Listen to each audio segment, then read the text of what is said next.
Hello dear students, कैसे हो आप सब। आज हम माइक्रो इकोनॉमिक्स का चैप्टर 1 जो हमारा इंट्रोडक्शन चैप्टर अभी तक चल रहा है उसका पार्ट 4 करेंगे, ठीक है। And our today's topic is opportunity cost and marginal opportunity cost. तो फर्स्ट हम अपॉर्चुनिटी कॉस्ट क्या है वो देखेंगे, ठीक है। प्रीवियस वीडियो में हमने क्या देखा था, हमने डिस्कस किया था central problem of an economy. क्या था सेंट्रल प्रॉब्लम? इकोनॉमी की प्रॉब्लम क्यों अराइज होती है, पहले तो सेंट्रल प्रॉब्लम क्या है, what to produce in what quantity, how to produce and for whom to produce, ठीक है। बट ये सारी जो इकोनॉमिक की प्रॉब्लम्स है वो कैसे अराइज होती थी, उसमें हमने क्या डिस्कस किया था, याद है किसी को? We have discussed that human wants are unlimited. It is recurring in nature. Psychological हमारा behavior क्या है? As soon as our one want is satisfied, another new want would be take place. एक डिमांड फिनिश हुई नहीं कि हमें दूसरी चीज़ चाहिए apart from basic necessity, it means हमारा फूड, क्लॉथिंग एंड शेल्टर के अलावा नेक्स्ट हमारी डिमांड क्या रहेगी, भाई हमें लग्जरियस गुड्स चाहिए, हमें कंफर्ट्स गुड्स चाहिए। तो ये हमारी ह्यूमन वांट थी जो हमने डिस्कस किया था। बट सामने रिसोर्सेज क्या थे, resources scarce, not only scarce but also we have to alternative uses. एक ही चीज़ का कितना सारा ऑप्शंस अवेलेबल होता है, एक ही चीज़ कितने सारे यूजेस होते हैं उनके, उसमें से हमें क्या करना पड़ता है, जो भी बेटर ऑप्शन है as per the intensity urgency या तो हमारी नीड सेटिस्फाइड करने के लिए हमें कोई एक बेस्ट अल्टरनेटिव फाइंड करना है। इट मीन्स हमें डिसीजन लेना है, चॉइस करनी है, और ये क्या हो गई थी, इकोनॉमिक प्रॉब्लम, ठीक है ना, ये हमने डिस्कस किया था। So when we opt for one want, अगर हम वन अल्टरनेटिव सिलेक्ट भी करते हैं, we have to forgone the other, हमें कुछ दूसरा ऑप्शंस, दूसरे जो भी अल्टरनेटिव्स है वो क्या करना पड़ता है, सेक्रीफाइस करने पड़ते हैं। इवन हमारा एग्जाम्पल भी था like 10 rupee note, 10 rupee note में से आप वन पेंसिल ले सकते हो, पेन ले सकते हो, चॉकलेट ले सकते हो, कितने सारे अल्टरनेटिव आपके पास अलग अलग ऑप्शंस अवेलेबल है। But your 10 rupee note does not force you to buy only pen और only chocolate, rather it can be used in various way, so therefore a choice is to be made। आपको यहाँ पे choice, it means decision लेना पड़ेगा that how you spend your money in a such a way that you get maximum satisfaction। Clear है, decision लेना पड़ेगा, resources क्या है हमें अलोकेट करने पड़ेंगे as per the intensity, as per the urgency. तो यही नियर बाय है हमारा अपॉर्चुनिटी कॉस्ट। समझ में आ रहा है? अपॉर्चुनिटी लाइक हम कितनी बार बोलते हैं कि भाई मुझे एक अच्छी जगह जॉब की अपॉर्चुनिटी मिली, 2-3 ऑप्शंस मिले, उसमें से मैंने बेस्ट अल्टरनेटिव सिलेक्ट कर लिया। तो ये सारी बातें हम कहीं ना कहीं सोशली सोसाइटी में डिस्कस करते रहते हैं कि भाई उसको तो गवर्नमेंट की अपॉर्चुनिटी मिल गई, गवर्नमेंट जॉब की अपॉर्चुनिटी मिल गई। तो ये अपॉर्चुनिटी इट मीन्स आपको बेस्ट अल्टरनेटिव मिलता है, ये हमारा बेसिक थिंक है, ठीक है ना, बेसिक थिंकिंग है हमारा। तो यहाँ पे क्या है, what is opportunity cost, concept opportunity cost meaning क्या है। तो फर्स्ट लाइन से मैं रीड कर रही हूँ, you can see in this slide. Opportunity cost is defined as the value of the factor in its next best alternative uses, or it is the cost for foregone or sacrificed alternative, or it is the monetary value of the next best use to which the resources could be put। Okay, meaning आपको ऐसे ही clear नहीं होगा, पहले आपको example देखना पड़ेगा, मैं आपको एग्जाम्पल क्लियर करूंगी देन फिर आपको मीनिंग इट मीन्स डिफाइन आराम से समझ में आ जाएगी।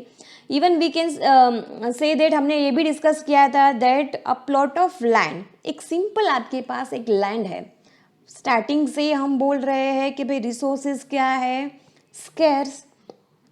तो आपके पास एक ही लैंड है, plot of land, resources scarce है, you can not be use for a many options, you can not use for the many purpose. Like say for example आपको फार्मिंग के लिए चाहिए, या तो प्लेग्राउंड बनाना है, या तो एक बिल्डिंग कंस्ट्रक्ट करनी है, या फैक्ट्री बनानी है, या शॉपिंग मॉल, इतने सारे अल्टरनेटिव्स अवेलेबल है। बट आपको क्या करना है, आपको एक बेस्ट अल्टरनेटिव चूज करना है, ठीक है। लाइक से फॉर एग्जाम्पल हम यही एग्जाम्पल अभी लेके चलेंगे कि भाई एक प्लॉट ऑफ लैंड है, मेरे हस्बैंड चाहते हैं कि भाई वहाँ पे एक अच्छा सा बिजनेस कॉम्प्लेक्स बन जाए, एक पूरा बिजनेस का एक बिल्डिंग खड़ा हो जाए, और ये सारी शॉप वो रेंट पे देना चाहते हैं। वेल मेरा प्लानिंग कुछ अलग है, मैं सोच रही हूँ कि भाई वही प्लॉट ऑफ लैंड में मैं स्टूडेंट्स के लिए एक्स्ट्रा करिकुलम एक्स्ट्रा जो एक्टिविटीज़ है, लाइक स्विमिंग पूल या तो स्पोर्ट्स की एक्टिविटीज़, या मैं कुछ ऐसा वहाँ पे बिल्डअप करना चाहती हूँ। लाइक माई मेरे फादर इन लॉ सोच रहे कि नहीं नहीं, यही प्लॉट ऑफ लैंड में हम कुछ एक बिल्डिंग, रेसिडेंशियल बिल्डिंग बनाए और रेसिडेंशियल वालों को ये सेल कर दे, तो वहाँ पे अच्छा प्रॉफिट रहेगा। इट मीन्स एक ही प्लॉट ऑफ लैंड है बट उसके अल्टरनेटिव ज़्यादा है, अलग अलग है, और सब में कुछ कहीं ना कहीं बेनिफिट जुड़ा हुआ है हर एक अल्टरनेटिव के साथ। इसमें से नेक्स्ट बेस्ट अल्टरनेटिव कौन सा है वो हम कैसे आइडेंटिफाई करेंगे। तो और एक दूसरा एग्जाम्पल है यहाँ पे, एकदम इजी टॉपिक है, अपॉर्चुनिटी कॉस्ट क्या है, it is defined as the value of the benefit that is sacrificed by choosing an alternative.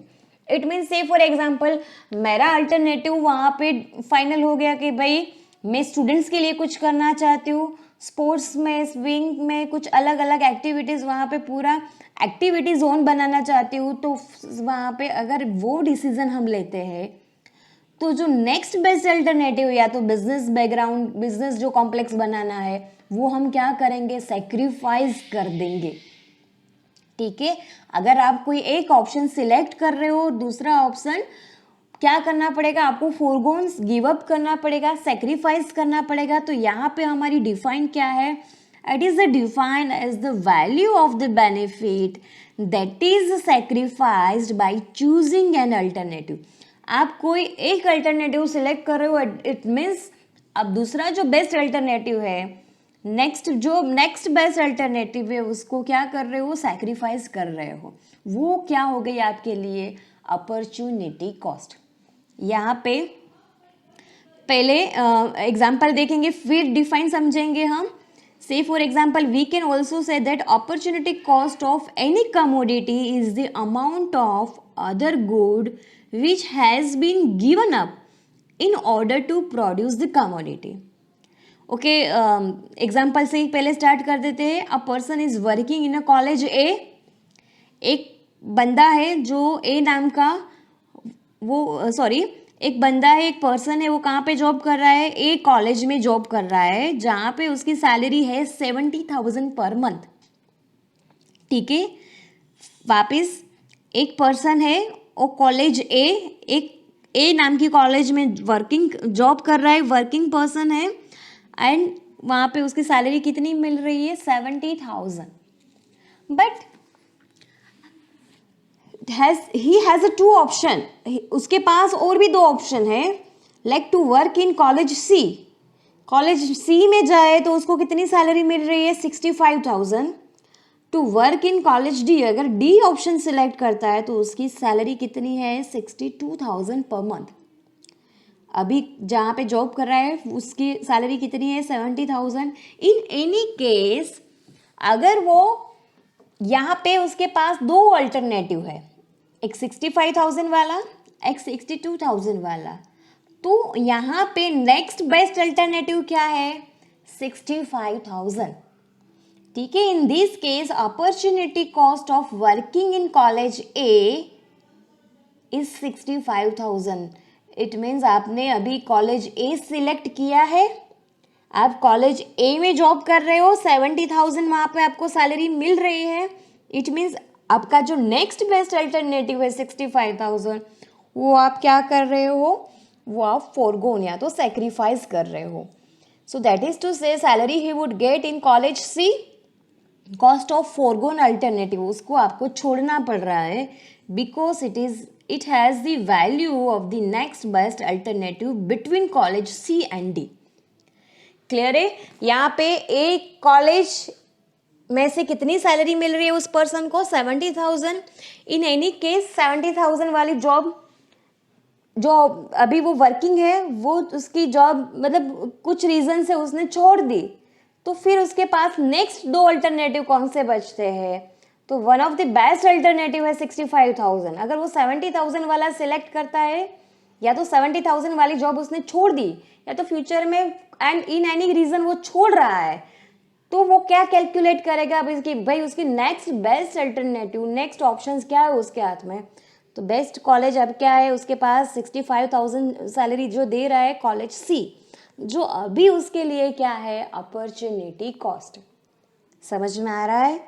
यहाँ पे एकदम सिंपल डिफाइन दी है, opportunity cost is the define of the value of the factor in its next best alternative use. आप जो better options, best options, better option के लिए आप कोई बेस्ट ऑप्शन छोड़ रहे हो, गिव अप कर रहे हो, सैक्रिफाइस कर रहे हो, तो वो क्या हो गई आपके लिए, अपॉर्चुनिटी कॉस्ट. समझ में आ रहा है. अपॉर्चुनिटी कॉस्ट इट मीन्स एक प्लॉट ऑफ लैंड था जहाँ पे मैं स्टूडेंट्स के लिए एक्टिविटी जोन बनाना चाहती हूँ. वही पर्पज से हम नेक्स्ट जो मेरे हस्बैंड का अपॉर्चुनिटी कॉस्ट, मतलब जो नेक्स्ट ऑप्शन था कि उसको बिजनेस कॉम्प्लेक्स बनाना था, वो हम सेक्रीफाइस कर रहे हैं, तो वो हमारा नेक्स्ट बेस्ट अल्टरनेटिव हो गया, which is opportunity cost for our family. Clear है. इतने सारे अल्टरनेटिव्स में से आपको कोई एक अल्टरनेटिव चूज करना है, और वहाँ पे आप जो नेक्स्ट बेस्ट अल्टरनेटिव सेक्रीफाइस कर रहे हो, वो क्या हो गया आपके लिए, अपॉर्चुनिटी कॉस्ट. नेक्स्ट है अनदर एग्जाम्पल. दूसरा एग्जाम्पल भी यहाँ पे दिया है, सेम ये प्लॉट ऑफ लैंड वाला है. Another example of plot of land can be use to cultivate wheat and rice both. समझो एक प्लॉट ऑफ लैंड है जिसकी एफिशिएंसी, कल्टीवेशन एफिशिएंसी क्या है, दोनों के लिए है, वो व्हीट भी प्रोड्यूस कर सकता है एंड राइस भी प्रोड्यूस कर सकता है. बट दोनों पॉसिबिलिटी वो हम पीपीसी में देखेंगे.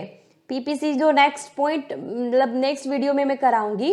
बट फिलहाल अभी आपको ये याद रखना है कि यहाँ पे एक प्लॉट ऑफ लैंड में आप एक साथ at a time you can only use for one purpose only, you can use this land for one purpose only.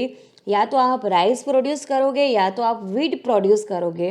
तो जो नेक्स्ट बेस्ट अल्टरनेटिव है वो जो आप सेक्रीफाइस करोगे, वो क्या हो गया, अपॉर्चुनिटी कॉस्ट. तो यहाँ पे है that a plot of land can be use to cultivate wheat and rice both. If the farmer uses this plot of land to produce rice which earn him 1,000, thus opportunity cost of rice would be the cost of wheat, that is to say 500, the value of foregone alternative. कुछ नहीं है यहाँ पे देखो नीचे graph में क्या denote किया है, एक्स एक्सिस क्या शो कर रहा है, व्हीट. अगर आप एक्स एक्सिस का ऑप्शन देख रहे हो तो वहाँ पे पॉसिबिलिटीज बता रहा है ये ग्राफ कि आप व्हीट प्रोड्यूस करोगे तो आपको कितना प्रॉफिट होने के चांसेस है, कितना अर्न करके देगा, ये लैंड में से कितना अर्निंग होगा, 500. अगर आप राइस प्रोड्यूस करोगे तो आपको कितना बेनिफिट मिलेगा, 1,000 रुपीज़ अर्न करके देगा. ठीक है, 1,000 रुपीज़ मिलेंगे. तो इफ़ यू आर चूजिंग आप राइस प्रोड्यूस करोगे, इट मीन्स आप व्हीट की जो अमाउंट है, इट मीन्स 500 रुपीज़ सेक्रीफाइस करोगे. अगर आप व्हीट चूज करते हो तो आप rice, it means 1,000 rupees sacrifice करोगे. जो नेक्स्ट बेस्ट अल्टरनेटिव है, द वैल्यू उसकी क्या करनी पड़ेगी आपको, फॉरगोन या तो सैक्रिफाइस करनी पड़ेगी, जिसको हम अपॉर्चुनिटी कॉस्ट बोलते हैं. यहाँ पे ये बॉक्स में क्या दिया है, opportunity cost is very important basic concept in the economics, it is because are resources are limited. पहले ही हमने बोला रिसोर्सेज क्या है, लिमिटेड है। We are always making choice from the available alternative. Land हमारे पास, हमारी फैमिली के पास एक ही ऑप्शन था, अभी एक ही प्लॉट ऑफ लैंड है, उसमें सभी मेंबर्स के अलग अलग वांट, अलग अलग डिज़ायर थी। कोई बिजनेस में आगे बढ़ना चाहता है, कोई स्टूडेंट्स के लिए एक्टिविटी करना चाहता है, कोई construction residential, it means profit making purpose से देख रहा है सारी लैंड को।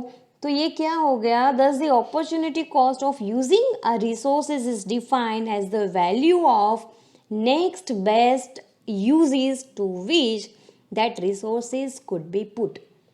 अगर ए ऑप्शन आप सिलेक्ट नहीं करोगे, या तो in any case there are any other reason, कितने सारे और भी रीजन होते हैं कि आप a option, a alternative choose नहीं कर रहे हो, तो आपके लिए नेक्स्ट बेस्ट अल्टरनेटिव कौन सा है जो अभी आप सेक्रीफाइस कर रहे हो, विच इज अपॉर्चुनिटी कॉस्ट।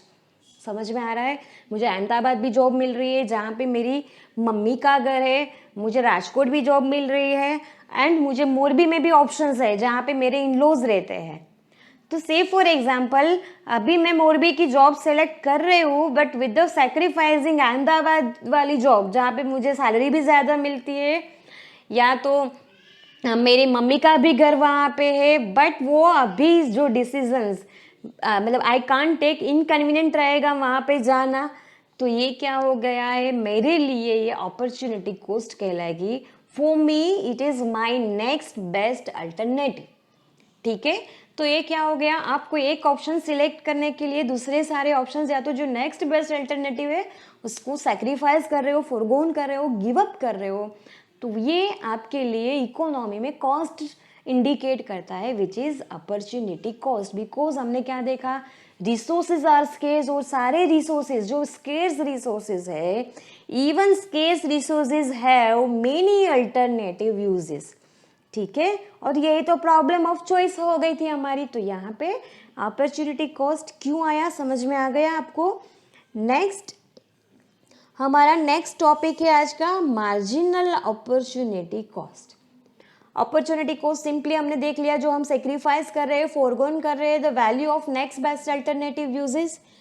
अब इसके साथ मार्जिनल अपॉर्चुनिटी कॉस्ट का क्या रिलेशन है, देखो यहाँ पे मार्जिनल अपॉर्चुनिटी कॉस्ट, जिसको हम marginal rate of transformation MRT भी बोल सकते हैं, MOC और MRT भी बोल सकते हैं। एकदम इजी कंसेप्ट है, ये भी अच्छे से समझना है। देखो आप marginal cost, marginal opportunity cost and opportunity cost जब भी कभी पढ़ो, रिफ़र करते वक्त आपको एक ही चीज़ ध्यान में रखनी है, पहले आपको उसके एग्जाम्पल्स देखने हैं एंड देन फिर डिफाइंड और कंसेप्ट समझना है, तो आपको एकदम ये कंसेप्ट क्लियर हो जाएगा। आर यू गेटिंग मी?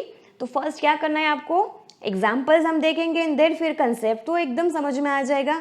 जैसे हमने अपॉर्चुनिटी कॉस्ट में 2 एग्जाम्पल देखे, एक कॉलेज वाला ABC, A में 70,000 था सैलरी, B कॉलेज में 65 जो नेक्स्ट बेस्ट अल्टरनेटिव था एक पर्सन के लिए, एंड C 60,000 दे रहा था। इन सेम विद दूसरा हमने एग्जाम्पल वहाँ पे डिस्कस किया प्लॉट ऑफ लैंड वाला। अब प्लॉट ऑफ लैंड जिसमें आप राइस भी प्रोड्यूस कर सकते हो, आप वीट भी प्रोड्यूस कर सकते हो। नेक्स्ट बेस्ट अल्टरनेटिव आपके लिए क्या है, आपको वहाँ पे देखना है। ये दोनों एग्जाम्पल रिफर करके ही आपको क्या करना है, फिर कंसेप्ट समझना है। सेम यहाँ पे भी हम सेम यही पैटर्न से क्वेश्चन करेंगे। फर्स्ट अपॉर्चुनिटी कॉस्ट के साथ साथ ये कौन सी है, marginal opportunity cost. If the resources, simple देखो यहाँ पे मैं क्या पढ़ रही हूँ, if the resources are transfer from one use to other, it obvious that there would be a loss in the production of one good in order to increase output of the other। एक line पढ़ने से आपको कुछ समझ में आया नहीं? अब मैं एग्जाम्पल्स के साथ, एग्जाम्पल देखो यहाँ पे सिंपली एग्जाम्पल में क्या दिया है, डिफाइन जो है वो अभी भी जस्ट आपको 1 मिनट में क्लियर हो जाएगी। टेबल पहले आपको एग्जाम्पल समझना है, यहाँ पे क्या है, से फॉर एग्जाम्पल आपको एक फॉर एग्जाम्पल आपके फादर आपके पास 2 बिजनेस है, आपके फादर के पास 2 बिजनेस यूनिट है, वो अलग अलग 2 पोर्टफोलियो हैंडल कर रहे हैं। एक है जहाँ पे आपकी फार्मिंग एक्टिविटी हो रही है, आपका जहाँ पे होम टाउन है वहाँ पे लैंड पड़ी है फॉर एग्जांपल आपके पास, वहाँ पे आप एवरी ईयर व्हीट का प्रोडक्शन कर रहे हो। सामने यहाँ पे आपकी क्लॉथ्स की फैक्ट्री है। क्लियर हो रहा है? अभी आपको क्या यहाँ पे अज्यूम करके चलना है कि भाई आपके फादर के पास 2 बिजनेस है, होम टाउन जहाँ पे आपका गांव है, जहाँ पे आपका विलेज है, वहाँ पे एक लैंड पे आप व्हीट का प्रोडक्शन कर रहे हो एवरी ईयर, वहाँ पे आपकी लैंड है, व्हीट का प्रोडक्शन कर रहे हो। और जहाँ पे आप सिटी में जहाँ पे आप रह रहे हो वहाँ पे आपके फादर की क्लॉथ्स की फैक्ट्री है, वहाँ पे क्लॉथ का प्रोडक्शन हो रहा है। 2 ऑप्शंस है।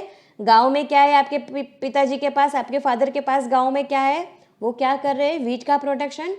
उस सिटी में जहाँ पे आप रह रहे हो वहाँ पे क्या हो रहा है, आपका प्रोडक्शन हाउस है क्लॉथ्स का। ठीक है। अभी due to scarcity of resources, अभी जस्ट हमने देखा अभी रिसोर्सेज, इट मीन्स हम एग्जाम्पल लेंगे लेबर या भी जो सिचुएशन है, लेबर सब अपने अपने स्टेट में चले गए, लेबर नहीं है, लेबर का स्केर्सिटी चल रहा है अभी, तो क्या डिसीजन लेंगे आपके फादर, तो क्लॉथ्स की अगर डिमांड मार्केट में बढ़ रही है, प्रोडक्शन चालू करना है क्लॉथ्स का, और लेबर अवेलेबल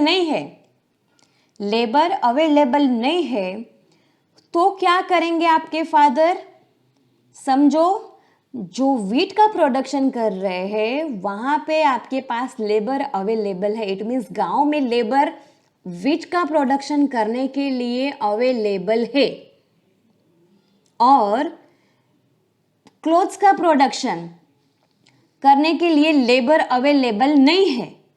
या तो हम उससे उल्टा भी बोल सकते हैं, से फॉर एग्जाम्पल आपको व्हीट का प्रोडक्शन ज्यादा करना है, व्हीट का प्रोडक्शन हमको इंक्रीज करना है, व्हीट की सीजन आई है, आपको व्हीट का प्रोडक्शन इंक्रीज करना है, और सामने क्लोथ्स का प्रोडक्शन अभी मार्केट में डिमांड नहीं है। दोनों पॉसिबिलिटी है आपके पास, बराबर है, दोनों पॉसिबिलिटी है।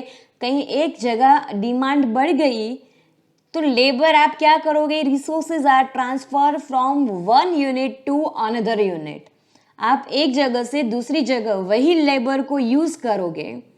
तो यहाँ पे हम अभी मान के चल रहे हैं कि आपको व्हीट का प्रोडक्शन ज़्यादा करना है, और रिसोर्सेज लेबर आप कहाँ से लेके जाओगे, फ्रॉम वाई टू, क्लोथ्स के जो भी लेबर है वाई यूनिट से आप किस में ट्रांसफर कर रहे हो लेबर को, to produce good X, wheat का प्रोडक्शन करने के लिए आप रिसोर्सेज को ट्रांसफर कर रहे हो लेबर को।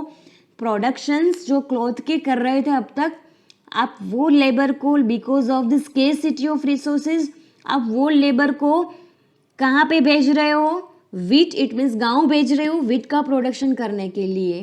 तो यहाँ पे सिंपली डिफाइन देखो, व्हीट का प्रोडक्शन इंक्रीज हो रहा है, देखो 0 से 1, 1 पे 2, 2 पे 3, बिकॉज आपने लेबर कहाँ पे ट्रांसफर कर दिए, जो क्लॉथ्स के लेबर थे आपने व्हीट का प्रोडक्शन करने के लिए वो लेबर आपको अपने वहाँ पे अपने गांव भेज दिए। रीज़न बिकॉज लेबर क्या है, स्केर्स, ये आपको अज्यूम करना है कि भाई अभी यहाँ पे लेबर क्या है, स्केर्स है। तो यहाँ पे सिचुएशन क्या आई, what is marginal opportunity cost, आप यहाँ पे एक एक यूनिट इंक्रीज करने के लिए, वेट का एक एक यूनिट इंक्रीज करने के लिए you have to sacrifice more unit of cloths, because वो जो रिसोर्सेज, वो जो लेबर थे वो किस में एफिशिएंट थे, वो क्लॉथ बनाने में एफिशिएंट थे, वो क्लॉथ का प्रोडक्शन करने में एफिशिएंट थे, और आपने उसको कहाँ पे बेच दिया, प्रोडक्शन करने के लिए किसका, व्हीट का। तो ये हो गया आपका marginal opportunity cost, it means change आ रहा है, कोई एक चीज़ आप इंक्रीज करने के लिए दूसरा सामने क्या कर रहे हो, सेक्रीफाइस कर रहे हो। ठीक है, अब हम डिफाइन देखेंगे। तो question, if the resources are transfer from one use to other, हमने लेबर ट्रांसफर किए कहाँ पे, क्लोथ्स का प्रोडक्शन कर रहे थे अब तक, वहाँ से resources are transfer from one use to other, जो हमने वीट के लिए ट्रांसफ़र कर दिए, it is obvious that there would be loss in production of 1 unit. आप टेबल में देखो किसका लॉस हो रहा है। अब तक प्रोडक्शन 100 था, 100 में से 90 हो गया, 90 में से 70 हो गया, 70 में से 40 हो गया। आप वीट के प्रोडक्शन को इंक्रीज करने के लिए क्लॉथ्स का प्रोडक्शन, जो आपका दूसरा डिपार्टमेंट है, उसका क्या करने जा रहे हो, लॉस करने जा रहे हो। इट मीन्स लॉस ही होगा, बिकॉज वो जो लेबर थे जो उसमें एफिशिएंट थे, वो लेबर आपने कहाँ पे सेंड कर दिए, कहाँ पे भेज दिए, वीट को प्रोडक्शन में आपने वीट के प्रोडक्शन के काम में आपने लगा दिए। तो वही है डेफिनेशन यहाँ पे।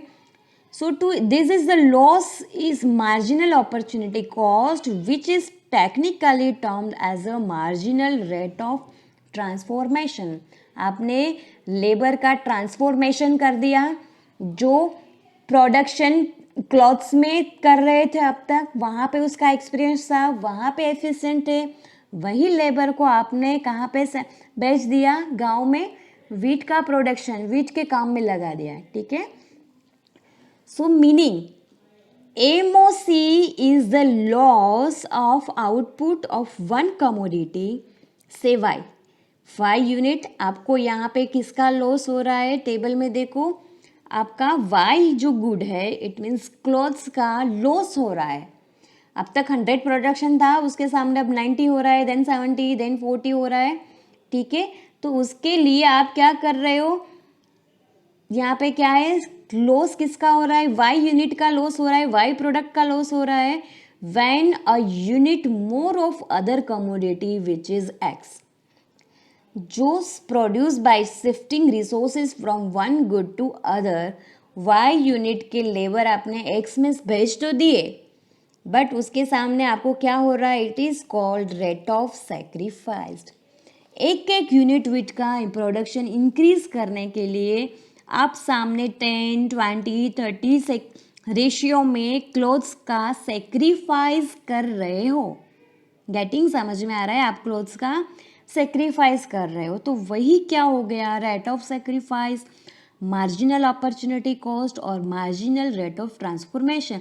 क्योंकि पहले से ही हम बोल रहे हैं कि रिसोर्सेज स्केर्स है, आपके पास रिसोर्सेज अवेलेबल नहीं है, दोनों को पैरेलल एक साथ production, if you want to do it then भी क्या है, अभी due to shortage of labour आप क्या कर रहे हो कि भाई वीट की सीज़न आई, आपने लेबर कहाँ पे लगा दिए, वीट में, उस पर फोकस करोगे या तो इसके फोकस के उसके फोकस में चक्कर में वीट को ज़्यादा प्रोड्यूस करने के चक्कर में आप अपना लॉस कर रहे हो। और लॉस कहाँ पे हो रहा है, क्लॉथ्स के प्रोडक्शन में। ठीक है, MRT is defined as the ratio of number of unit of one good sacrifice to produce one more unit of the other good. दोनों को, टू गुड, दो ऑप्शंस चल रहे हैं, दोनों को आप क्या कर रहे हो, एक को सैक्रिफाइस कर रहे हो और दूसरे को गेन कर रहे हो। तो इट इज़ कैलकुलेटेड, हम कहाँ पे कैलकुलेट कर सकते हैं, कैसे कैलकुलेट कर सकते हैं, delta Y by delta X. Delta को हम यहाँ पे चेंज बोलेंगे, क्योंकि चेंज किस में आ रहा है, वाई गुड में, इट मीन्स क्लॉथ्स के प्रोडक्शन में चेंज आ रहा है, वही वो उसमें चेंज आ रहा है जस्ट बिकॉज ऑफ, क्यों, क्योंकि आपने रिसोर्सेज ट्रांसफ़र कर दिए। और इसीलिए यहाँ पे अदर कमोडिटी, इट मीन्स जो वीट है उसके प्रोडक्शन में क्या हो रहा है, इंक्रीज हो रहा है, उसका प्रोडक्शन इंक्रीज हो रहा है, गेन हो रहा है। So unit of other good is gain. क्या हो गई आपकी formula, delta Y by delta X. Resources आपने कहाँ पे शिफ्ट कर दिए, from Y to X. Next, ये टेबल हमने अभी जस्ट किया है, फिर भी कॉम्बिनेशन क्या है, पहले क्या था आपके पास, वीट में आपके पास गांव में कुछ भी लेबर नहीं थे, कोई भी लेबर नहीं था, वहाँ पे 0 प्रोडक्शन चल रहा था, बट सडनली, और वाई में 100% आप क्लॉथ्स प्रोडक्शन कर रहे थे। फिर आपने क्या देखा, भाई अभी वीट की सीज़न आ रही है, आपको वहाँ पे प्रोडक्शन बढ़ाना पड़ेगा। तो वहाँ पे प्रोडक्शन बढ़ाने के लिए आपने रिसोर्सेज लेबर कहाँ पे शिफ्ट कर दिए, वाई से उठा के आपने एक्स यूनिट में गुड एक्स को प्रोड्यूस करने में आपने अपने जो लेबर थे, scarce labour, scarcity, resources are scarce, labours जो स्केर्स थे वो आपने लगा दिए। तो वहाँ पे एक एक ऑप्शंस इंक्रीज करने के लिए, वीट का एक एक यूनिट इंक्रीज करने के लिए you have to sacrifice more and more unit of Y. पहले फेज में आप 10 सेक्रीफाइस कर रहे हो, दूसरे फेज में आप 20, देन 30, देन 40, बट सामने जो वीट है वो तो एक एक यूनिट में ही इंक्रीज हो रहा है। समझ में आ रहा है? तो इसीलिए यहाँ पे MOC MRT की फॉर्मूला क्या बन गई, loss divided by gain, it means delta Y जो आप सेक्रीफाइस कर रहे हो, डिवाइडेड बाय डेल्टा एक्स जो अदर गुड आप प्रोड्यूस करके गेन कर रहे हो, जो एक एक यूनिट है, वन यूनिट है। ठीक है, तो यहाँ पे क्या दिया है, the table shows MOC of X in order to produce an additional unit of X, एक यूनिट, एक एक एडिशनल यूनिट प्रोड्यूस करने के लिए the producer has to sacrifice some unit of Y. तो यहाँ पे आपके फादर वाई, इट मीन्स क्लॉथ का प्रोडक्शन क्या कर रहे हैं, सेक्रीफाइस कर रहे हैं। ठीक है, if you want to produce 3 unit of wheat, अगर उसकी डिमांड क्वांटिटी के हिसाब से मैच करनी है, 3 यूनिट से फॉर एग्जांपल वीट के प्रोड्यूस करने हैं, आपको 3 यूनिट वीट के प्रोड्यूस करने हैं, तो आपको क्या करना पड़ेगा, he will have the sacrifice of 30 units of the clothes.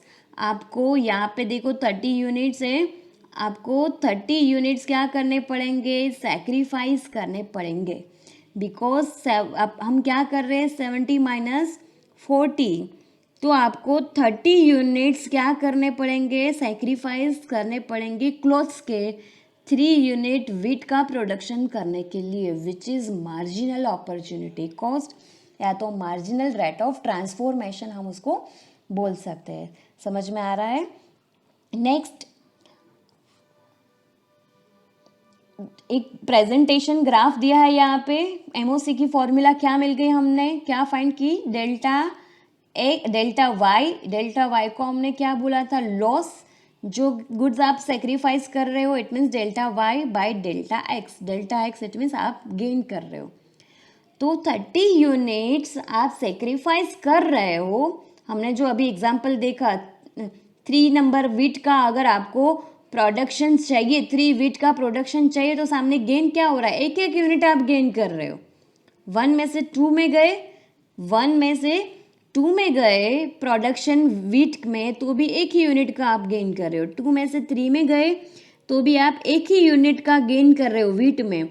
Y sacrifice कैसे हो रहा है, तो 10, 20, 30, 40 वो रेशियो में आपका सेक्रीफाइस हो रहा है।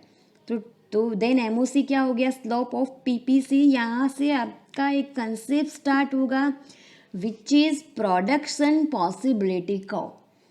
एकदम इम्पोर्टेंट टॉपिक है ये, जो हम नेक्स्ट वीडियो में करेंगे, production possibility curve. Exam point of view एकदम इम्पोर्टेंट ये टॉपिक है, नेक्स्ट वीडियो में हम कवर अप ये टॉपिक करेंगे। फिलहाल यहाँ से ये कंसेप्ट डेवलप हुआ, जहाँ से पॉसिबिलिटी हमें चाहिए, हमें दोनों चाहिए, तो हमें वीट भी प्रोड्यूस करना है एंड हमें क्लॉथ भी प्रोड्यूस करना है। तो से फॉर एग्जांपल यहाँ पे जो हमने देखा कि भाई 3 यूनिट वीट के प्रोडक्शन करना है हमें, 3 यूनिट, अगर we want to produce 3 unit of wheat, we have to sacrifice 30 unit, जो अभी हमने टेबल में देखा, we want to produce 3 unit of wheat, we have to sacrifice 30 unit of cloths. Getting? तो जितना आप गेन कर रहे हो कोई एक यूनिट में से, उससे ज़्यादा इंक्रीजिंग लेवल पे आप सेक्रीफाइस कर रहे हो। यहाँ पे आपकी डेफिनेशन समझ में आ गई, आपको मीनिंग समझ में आ गया। You are transforming resources from one use to other. जहाँ से आप रिसोर्सेज ट्रांसफ़र कर रहे हो वहाँ पे लॉस होगा, टू गेन दूसरे यूनिट में से गेन करने के लिए आप दूसरा जो आपका फर्स्ट यूनिट है, इट मीन्स यहाँ पे गुड वाई क्लॉथ आप सेक्रीफाइस कर रहे थे to gain 1 unit in wheat. तो MOC इज अ स्लोप, ये जो स्लोप बन रहा है वो पॉसिबिलिटीज़ बता रहा है, प्रोडक्शन पॉसिबिलिटी, कि भाई दोनों ऑप्शंस अवेलेबल है। आप क्या कर रहे हो, या आपने बीच वाला सॉल्यूशन निकाला, या तो आप डिसीजन लो कि आपको 100% क्लॉथ बनाने हैं, इट मीन्स 0% वीट आएगा, या तो मैक्सिमम पॉसिबिलिटी क्या है कि भाई आपको 100% वीट पे जाना है, तो मैक्सिमम आप 4 यूनिट तक वीट प्रोड्यूस कर सकते हो। सामने क्लॉथ्स का प्रोडक्शन 0 हो जाएगा। और उसी के सामने ये पॉसिबिलिटी है कि भाई मिडल में हम जाए, 3 यूनिट हम वीट के प्रोड्यूस करें, बाकी 30 यूनिट्स हम सेक्रीफाइस कर दे क्लॉथ्स के, that is okay. Possibility, production possibility यहाँ पे शो कर रहे हैं। जितना आप गेन कर रहे हो, डेल्टा एक्स इंक्रीज हो रहा है, डेल्टा एक्स, उतना ही लेफ्ट साइड, इट मीन्स यहाँ पे एरो डाउनवर्ड शो कर रहा है, इट मीन्स आप 30 यूनिट लॉस कर रहे हो कहाँ पे, क्लॉथ्स में। ठीक है, ये हो गया आपका मार्जिनल अपॉर्चुनिटी कॉस्ट। आज का असाइनमेंट क्या करना है आपको, डिफाइन लिखनी है अपॉर्चुनिटी कॉस्ट। अपॉर्चुनिटी कॉस्ट हमने क्या देखा, value of the next best alternative use, इतने सारे अल्टरनेटिव में से जो भी नेक्स्ट बेस्ट अल्टरनेटिव है वो हमारे लिए क्या बन गई, opportunity cost. And marginal opportunity cost, it means आपके फादर एक साथ 2-3 बिजनेस कर रहे हैं, रिसोर्सेज को यहाँ से वहाँ मैनेज करेंगे, रिसोर्सेज स्केर्स है।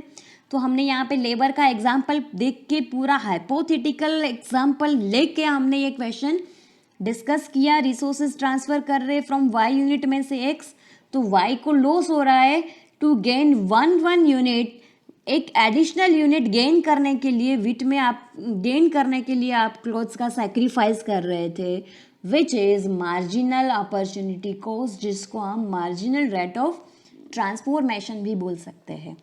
तो वापस ये शॉर्ट में मैंने एक्सप्लेन कर दिया। 2 क्वेश्चन आपको लिखने हैं, एक तो opportunity cost and the next one is marginal opportunity cost with the concept of, with the hypothetical numerical example. It means आप यही क्वेश्चन लिख दो, न्यूमेरिकल यही एग्जाम्पल के साथ, हाइपोथेटिकली हमने डिस्कस किया है। यहाँ पे तो सिर्फ हमें यही कंसेप्ट मेन यही समझना है कि रिसोर्सेज स्कैर्स है, we have to put into alternative. अगर आप नेक्स्ट बेस्ट अल्टरनेटिव छोड़ रहे हो, सेक्रीफाइस कर रहे हो, which is opportunity cost, but आप रिसोर्सेज ट्रांसफर कर रहे हो from one unit to another unit, और एक का लॉस हो रहा है, दूसरा गेन कर रहा है, एक यूनिट ही गेन हो रहा है, लॉस कंपेयर में ज़्यादा हो रहा है, which is marginal opportunity cost. एकदम क्लियर हो गया, समझ में आ गया कंसेप्ट। पहले आपको एग्जाम्पल देखने हैं, अगर आपके पास बुक है अच्छे से क्वेश्चन रिफर कर लेना, पहले एग्जाम्पल समझ लेना एंड देन फिर डिफाइन और कंसेप्ट समझना। ठीक है, okay, thank you so much. आज वीडियो यहाँ तक ही रखते हैं, थैंक यू।